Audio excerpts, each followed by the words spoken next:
let's move on to the next one. And my God, historic anthologies. I feel like this is going to be the brunt of our discussion.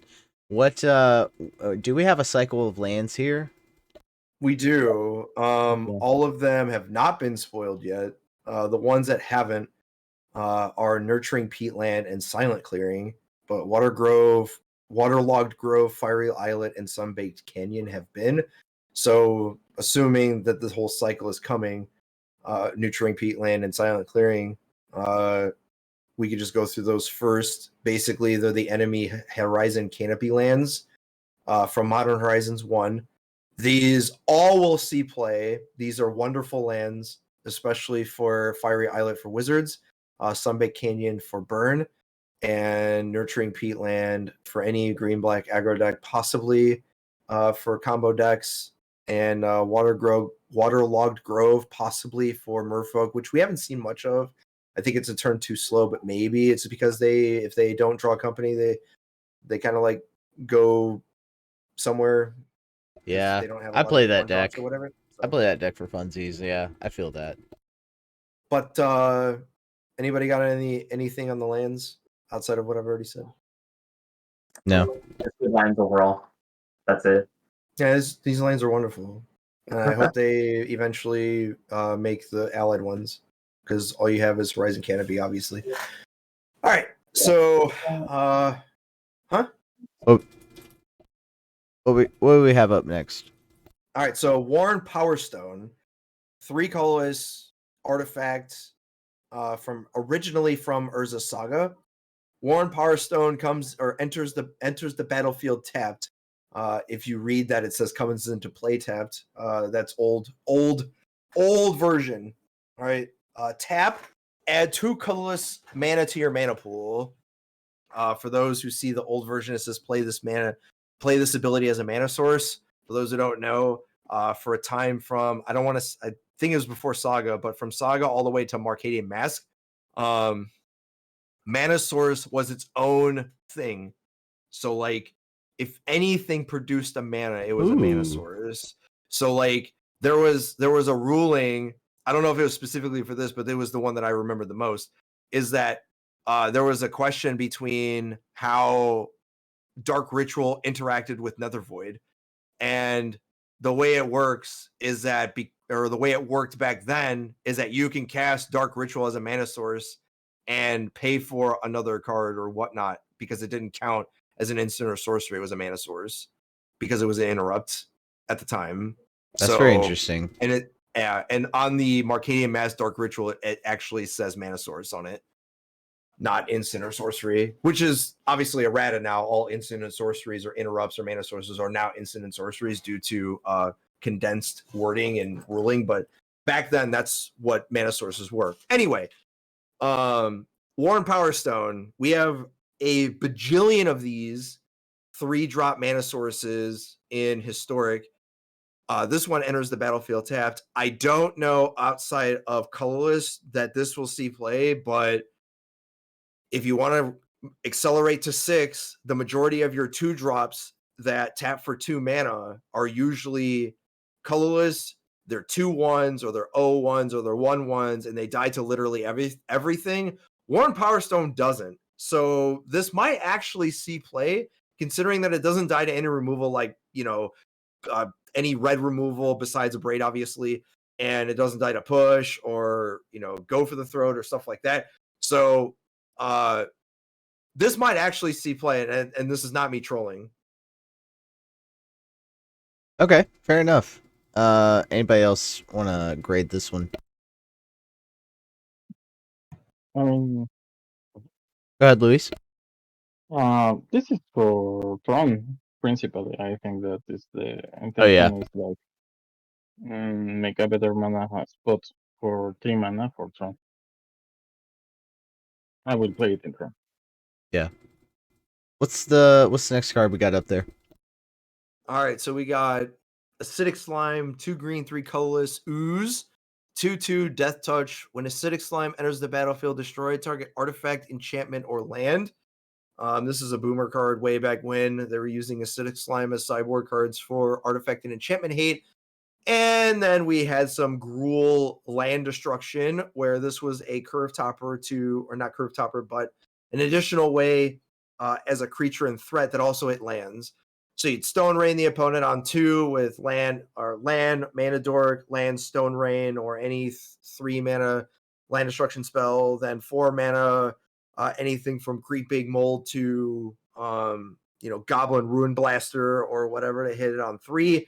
And then Acidic Slime usually hit it and close the game out because they just ran out of mana. But other than that, like, this doesn't hit the One Ring, so a cube. Yeah, I was gonna say, does it? That's become the new measurement right now with Artifact 8. Does it hit the One Ring? And this does not. TB, what do you got? I think it'll see play. There's like this weird subgenre of like Gruul Ponza and like land destruction. Yeah. Deck. I think this is the only card. Those are the only decks I really want this. Maybe there's an argument for like in the sideboard of Bant mid-range or Bant Flicker, but other than that, I think it's kind of bad. At least it's an uncommon. Yeah, at least it's an uncommon. What we got next? There is a subculture. I guarantee there's a Reddit of pissed off Magic players that all they do is play land destruction. So they have the whole deck now. I play against land destruction at least once a day. Like at least once. At the top of the mythic ladder at least. I keep a land destruction deck on my Aether Hub just to see how many people download it. All right, you boomer junders, everybody get ready. Such a Jund thing, dude. Oh my god, this is the biggest boomer Jund card ever. Bloodbraid Elf is back and on Arena, folks. Haste 3/2, 2 colorless, 1 green, 1 red. Cascade. For those who don't know, Cascade is you exile the top of your library until you hit a non-land spell. That is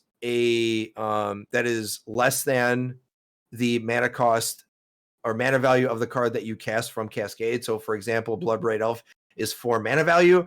So if you exile the top card of your library until you hit a 3 mana value or less non-land spell, and then you cast it without paying the mana cost. And this was put together in standard with Blighting, which was a 3 mana discard 2. Will this see play?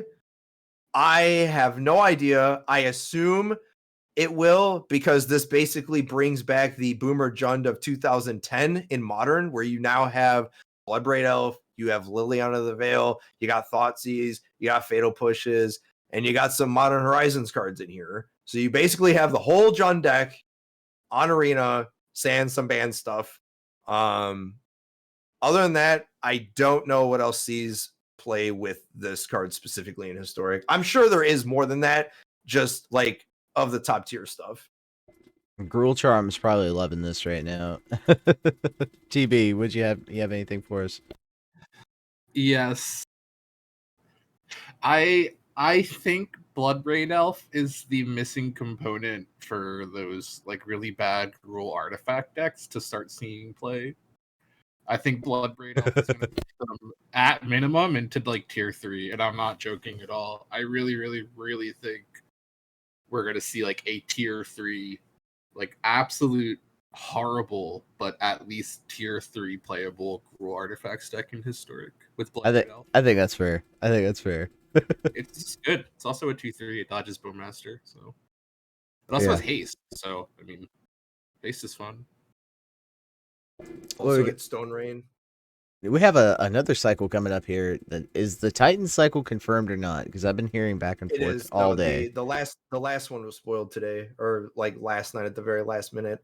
So we have the Titan cycle from M11, which all of them saw play, although albeit the worst one was, I don't know if it was Primeval Titan or not, but anyway, so we'll start with Frost Titan.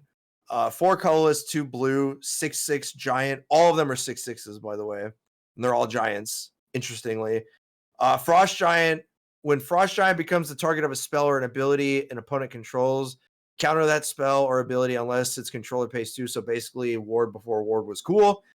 And when Frost Titan enters the battlefield or attacks, tap target permanent. It does not untap during opponent's untap step.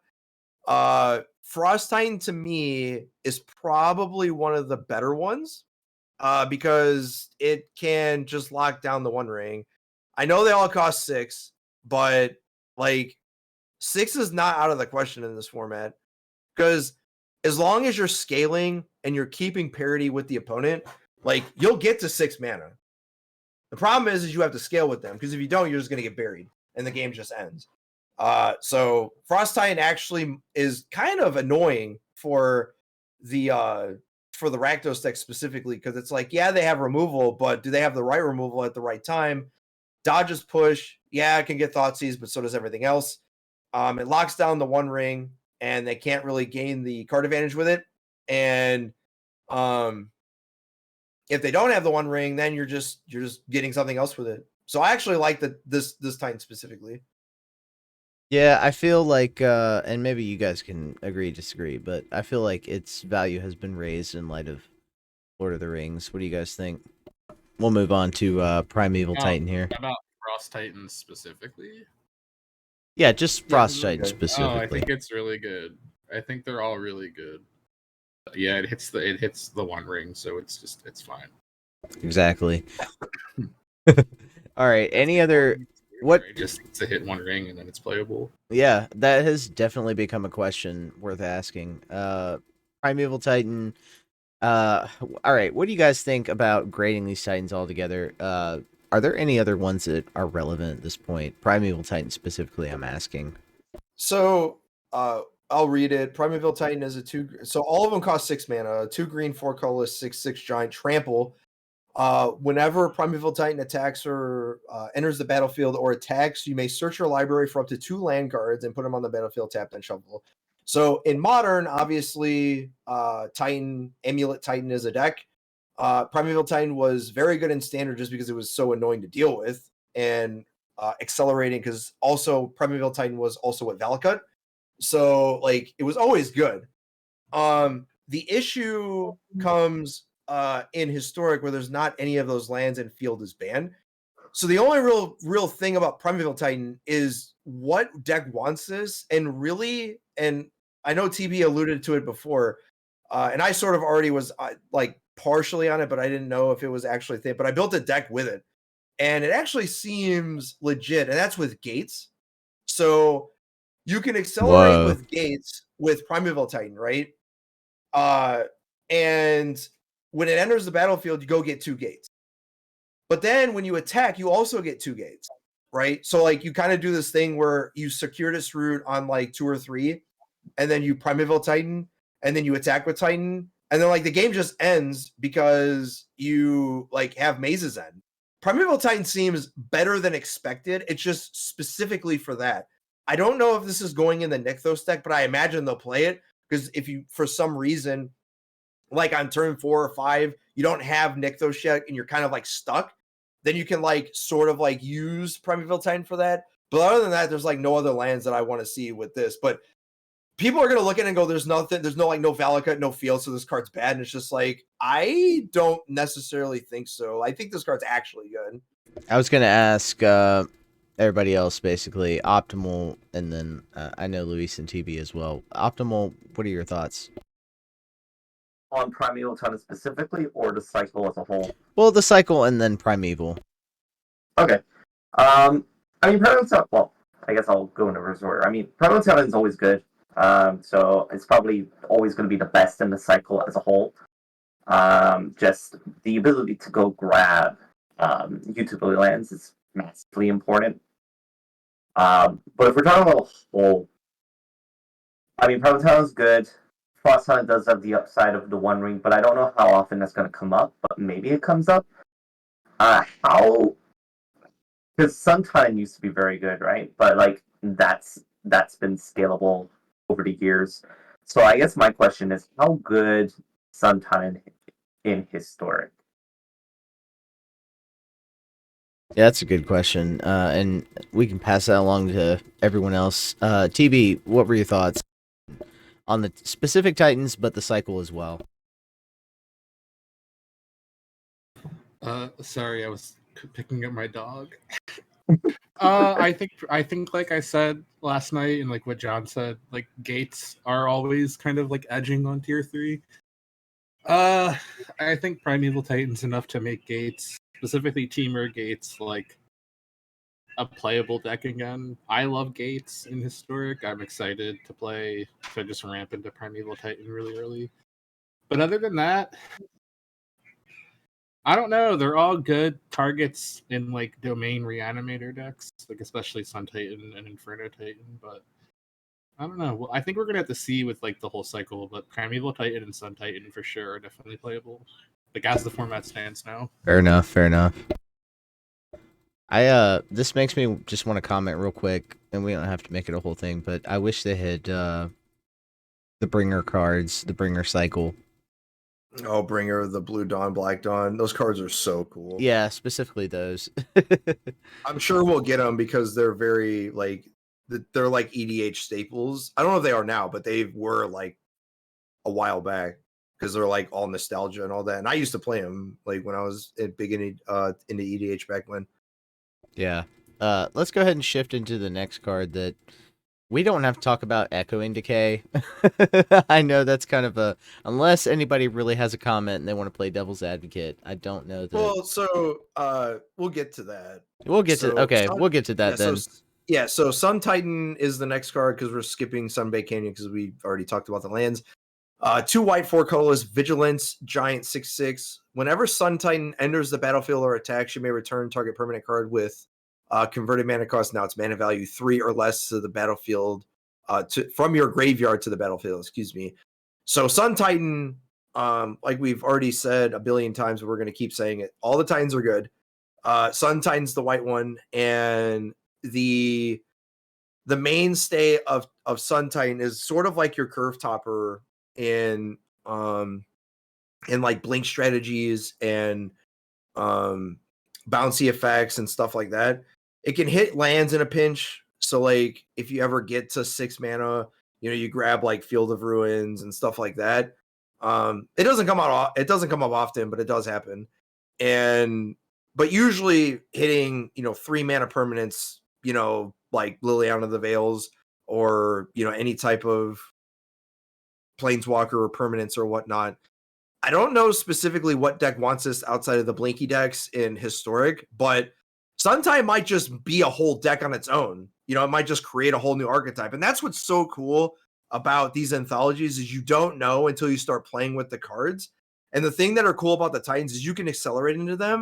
And you don't feel bad about it because it's like, well, if they go to the graveyard, you might be playing Reanimator, and every deck that's playing Reanimator is playing at least black, white, green, or red, or a combination of each or all of them. So you could theoretically play all the Titans or the mainstays like the red, black, and red one and still do that type of thing. Like, for instance, Sun Titan, you can grab Sun Titan with, say, Priest of the Fell Gods or the white-black Reanimator Priest and, bring back Sun Titan and then get your Priest back. And then, now you have another Reanimator piece for next turn and just pitch it. And then you have 2 permanents in play. So like, you don't know until you start playing with it. Oh, by the way, they all dodge, like Fatal Push and like stuff that is very, very efficient in the format. So you ever like get this in play, it's like really hard to kill. Interested to see how they all play out because I'm very excited to play with all of them because they're so good, so well costed, so big. Can't get around Atraxa, but the black one can, and technically the Frost Titan can too. That's why that's why it's so good. Fair enough. Let's talk about Tooth and Nail. Is this a nostalgia card or what? Yes, this is sort of like the Siege Rhino, but Tooth and Nail is very, very iconic. It was a huge deal in Standard way back when it was in for Mirrodin. I played Tooth and Nail, putting double Buckethead into play. Oh God, I did too. Yeah. Yeah, and then Mephidros Vampire and Triskelion, or Pimpbot as we all like to call him for Broomers. Other than that, it's a great cube card too. Like, I'm more excited half of these cards to be in cube because like cube is like the greatest thing ever. Historic Brawl also, like Tooth and Nail is one of those cards. It's like, yeah, it's not really constructed playable anymore, but it's great in everything else. Oh yeah, I love it. It was so much fun back then. We used to play 4-player Magic. It was before Commander, before EDH, but we used to just play 4-player Magic. And I would just sit in the corner and build and stay quiet, and then do exactly that. All right. So fair to say, it's kind of a boomer card. And I'm gonna say the same thing about Echoing Decay, unless anybody else has any thoughts or niche holes that you think this card could fill. The only thing about Echoing Decay, which Echoing Decay is a 1 black, 1 colorless instant target creature, and all other creatures with the same name as the creature get -2/-2 until end of turn.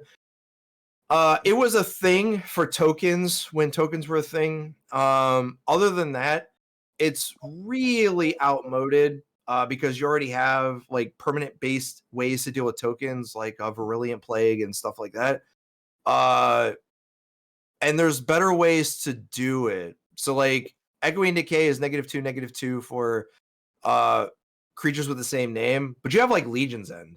And that's usually what you're using Yeah, Echoing Decay I was gonna for, say. like stuff I was for gonna like say. stuff like very, very cheap. Optimal. Do you have a comment? Are they printing the rest of the cycle, or is it just Echoing Decay? Honestly, we don't know. Fair enough. Fair enough. TB, Hey, do you have a comment as well? Sorry, Optimal. Go ahead and finish. I was gonna say, I mean, you could kill 2 pack rats, but it's probably not worth it. TB, go ahead. Echoing Decay kind of just kills Is It Phoenix. Is It Phoenix is like a deck that's all 4 of creatures that, aside from Ledger Shredder, are all like X1 or X2. Like Delver's X or Delver's 3/2. Darcy's a 1/1. Arclight Phoenix is a 3/2. Ox is a 4/2. Like the whole deck dies to Echoing Decay, and the whole deck's whole thing is to just put out a bunch of creatures that, by pure coincidence, have the same name. I think that's like so random. I don't think that was their intention, was to kill Is It Phoenix with one of the worst possible commons they could have used as filler, but like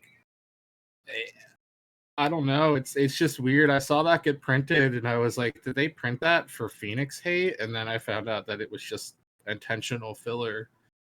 And I'm like, oh no, that's so bad.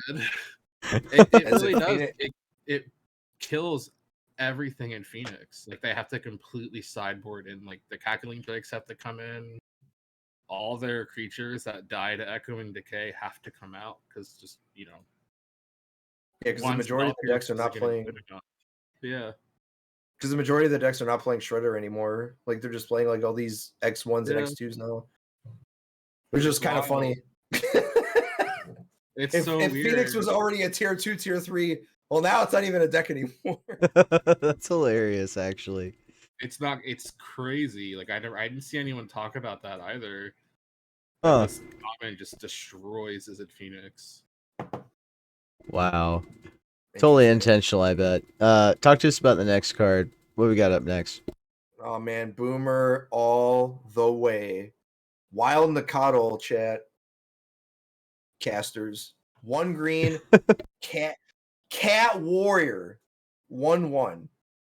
When Wild Nakato gets +1/+1 as long as you control a mountain. Wild Nakato also gets +1/+1 if you control plains. So this is a virtual 2/2 on turn 1 with your shock lands.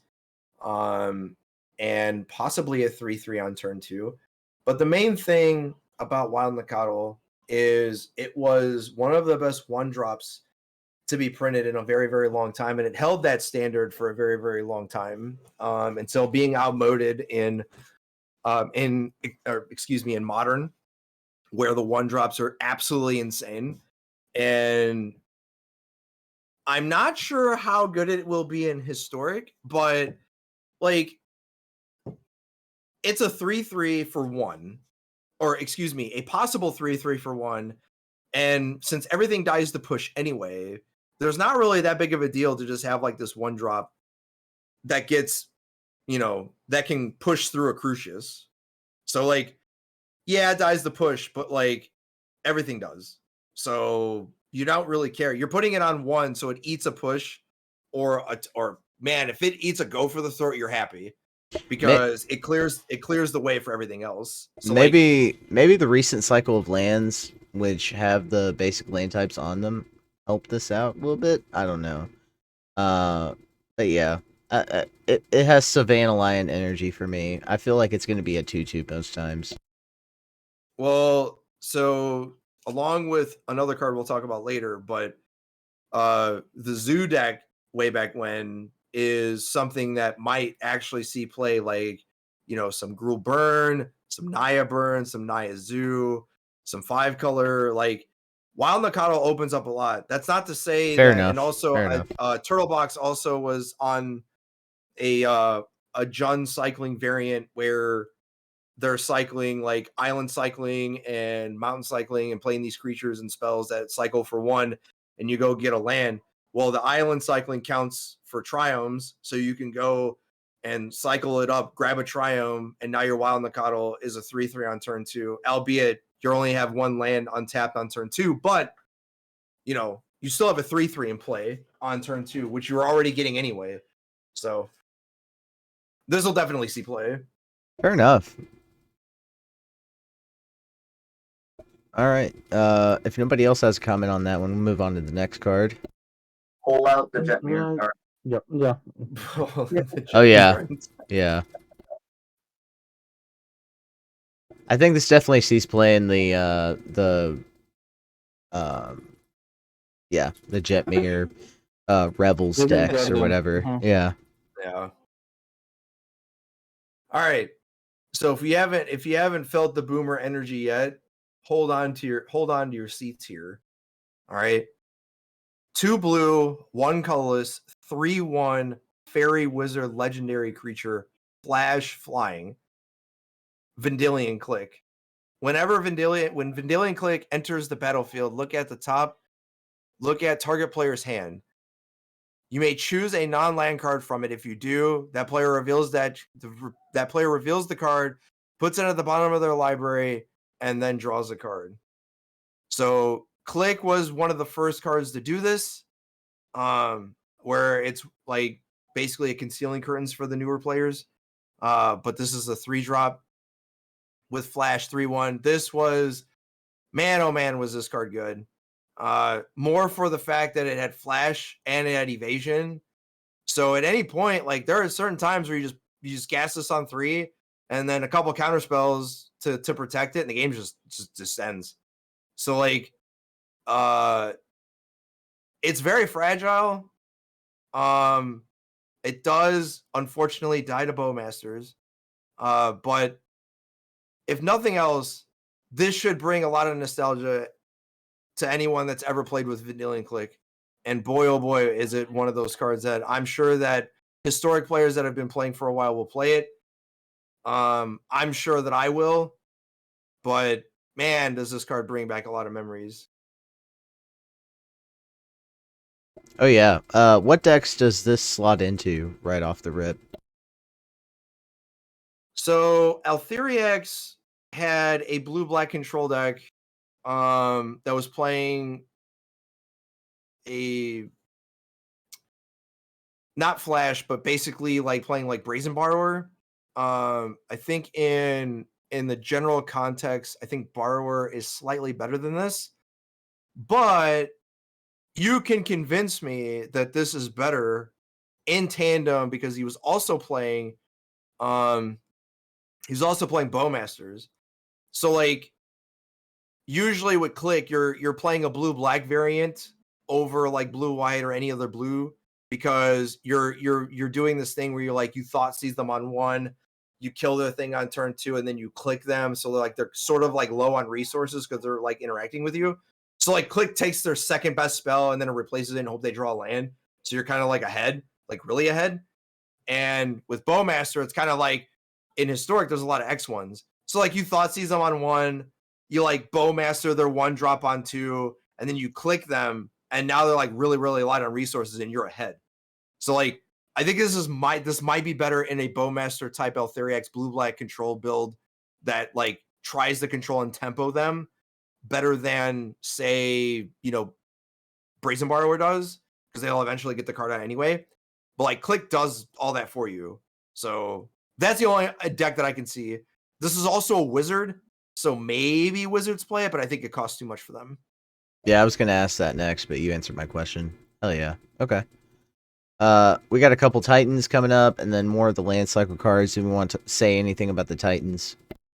So Inferno Titan and Grave Titan, I think in the vacuum, I think Inferno Titan is the worst one. But when I say the worst one, like it's still playable. So like if you think that 6 mana, 6/6, red giant is not good enough, well, we already do that already. And that's with Sky Sovereign, albeit Sky Sovereign costs 5 instead of 6. But Inferno Titan, if you have nothing in front of Titan, Titan's going to kill you, because if you pay red, it gets +1/+0 until end of turn. So like, yeah. By the way, Sky Sovereign only deals 3 damage to one target. Inferno Titan can deal 3 damage to any target divided as you choose. So you can deal 3 damage to one target, or if they have a 2 toughness and 1 toughness, you kill both of them. Or if they have a bunch of X1s, you kill all 3 of them. So Titan is nothing to sneeze at. And it might be the worst one because there's not a lot of 3 toughness stuff that you really want to kill off rib, and especially at 6 mana, but man, card's good. Grave Titan, same deal. Still good. It has Death Touch. So 6/6, it costs 6. When it enters the battlefield or attacks, you put two black zombie tokens, creature tokens into play. This gets around Atraxa, albeit Atraxa still has lifelink, but they both have Death Touch. So you're kind of doing it. But I don't know what deck wants Grave Titan specifically, because all the good Reanimator targets are better than Grave Titan is. Like if you're playing Reanimator, you're not playing Grave Titan, you're playing, Atraxa or Sarah's Emissary. So like, I'm not saying it's bad. It's just there's got to be a very, very specific deck that you're using Grave Titan in. And so far, just off of brainstorming, like what deck actually wants Grave Titan, I'm not sure. So after talking about it, Grave Titan might be the worst one, just because you got to have a specific deck for it. Like I said, it's not saying that it's bad. It's just, if you're playing Reanimate, you're not really playing this. And if you are, you're playing like one, but like, I don't know what deck wants it. Other than that, like we already talked about. Yeah, I was gonna say I don't see us slotting that into anything presently, like tier 1, tier 2, tier 3. But let's go ahead and jump to Tribal Flames, because we did in the Historic Say the meta bring up Domain and talk about how that deck is coming into prominence in a bit of a way. Talk to us about Tribal Flames. So does that see play in that deck? So Tribal Flames is a 1 red, 1 colorless sorcery domain. Tribal Flames deals X damage to target creature or player where X is the number of basic land types you control. So as much as 5 damage to the face, or 5 damage to any creature. So I thought this said any target, and I was wrong. So this is a little bit off of that, but albeit it is a sorcery, so it's not better than some of the other, domain cards, but it's sort of like an addition to. So like if you're playing Domain, you're already playing Leyline Bindings. But Tribal Flames hits everything. So like it hits Shieldred if you have all 5 types. And the thing that I think makes Tribal Flames good, and it might not be played in the Domain control deck specifically, but and it might be really hard to do, but Tribal Flames plus Kavu is a lot of damage. Like a hell of a lot of damage. Like if Kavu is not answered and it hits you once, like you've already shocked at least once or twice. So you're already at like 13 or 11. You get hit again in Tribal Flames, you're basically dead. So like you got to be very careful. And usually when you're playing Kavu and Tribal Flames in this, this burn type of domain stuff, where they're like the old decks in Modern. You got like basically the old Domain Zoo without fetches. Is essentially what you have. Okay. So like the deck is fast. Problem is that you don't have Lightning Bolt. So like you don't have extra reach. Where you get to the opponent where the opponent's at like 12 or 10, you just go you don't have the chance to go bolt flames you and the game's over. Like, and that does happen a lot. So the real crux of Flames is, can it supplant the the Domain control deck as the mainstay? Because with Tribal Flames, you're able to, again, the Turtle Box Jund cycling special, where you go get a Triumph that you don't already have, and then now you have the 5 damage, but you can also do that with Kavu. So like it really depends on what you're gonna do with it. But right now, I just want to deal 5 damage with Nakato and Kavus and be like a little bit leaner. You already have Territorial Brawler, which is an X3. It's basically a Kavu. So if you have all 5 domain, it's a 5/3 with trample, and you sort of play like this, 5-color aggro where all your creatures are huge, and you got Tribal Flames, you got Leyline, but you basically playing the best removal spells in the format, where everything kills everything. Binding kills everything and interacts with everything, plus the One Ring. Tribal Flames is an additional thing that deals with Crucius or Shieldred, albeit at sorcery speed. And then you can play any other removal spells you want, and you're sort of like this lower to the ground mid-rangey pile, as opposed to being a higher curve control deck masking as a mid-range deck, which is what Domain Control is, or the Domain deck is right now. Which stumbles because the mana is so bad, because everything basically comes into play tapped or domes you. So like, it really, this is one of my favorite cards that I'm like the most excited for, is Tribal Flames and Wild Nakato like together, because I'm gonna play them in the same deck with Kavus and land cycling, and like try to do that, Domain Zoo where you have the fetches, except your fetches are creatures that you're cycling. Fair enough. And you could even get to a point where you're like playing this, you have 1s, 2s, 3s, 4s, and the cyclers are 5s and 6. So you can like try to like have a 3 that's like Jarseal. I know you'll never get to like 5 or 6, but you have that option. If the I was game gonna goes say, longer, yeah, where you could Jarseal and go all the way up to 5, and like not just stop at like 3. So like, and the 5-drop draws you cards. So like, you're not ever casting it, but you can cast it off Jarseal, and that's assuming that it never interacts with you. But again, like I said, you have that option if it's there. Don't know if it's good, but you have that if you want it. fair enough. And I think that's what they expect this card, is that Domain's gonna brew outside those boundaries. I don't know. We'll see. I still like the other game plan a lot more, just because of, but maybe that's because I'm a standard player and I'm used to that long-term game plan with Domain. Thumbs down from TV. Fair enough. Talk to us about So I was gonna say, TV had said we had talked about this in the chat Slack beforehand. The only thing that I would say is that, yeah, you're playing all those cards, obviously, but I'm just adding Tribal Flames to the deck, where it's just like, yeah, I have Fatal Push and Leyline Binding and Lightning Helixes, but do I need to play all 4 Lightning Helixes? Could I split them? Do I play 4 Lightning Helix and add like a couple Tribal Flames to have like an additional insurance against Shieldred? Like, those are the things that we can like, sort of discuss. And like, not every Domain deck might actually play it. So like, it really depends, right? And if you're playing Domain and you're playing all these spells, albeit not, Leyline Binding, but like Tribal Flames, Lightning Helix, and Fatal Push, and you're playing 5 colors, hey man, maybe you get some Snapcaster mages in there. Maybe. Who knows? So like, you're, instead of Bolt Snap Bolt, your Flames, Tribal Flames Snap Tribal Flames, and now you deal 10.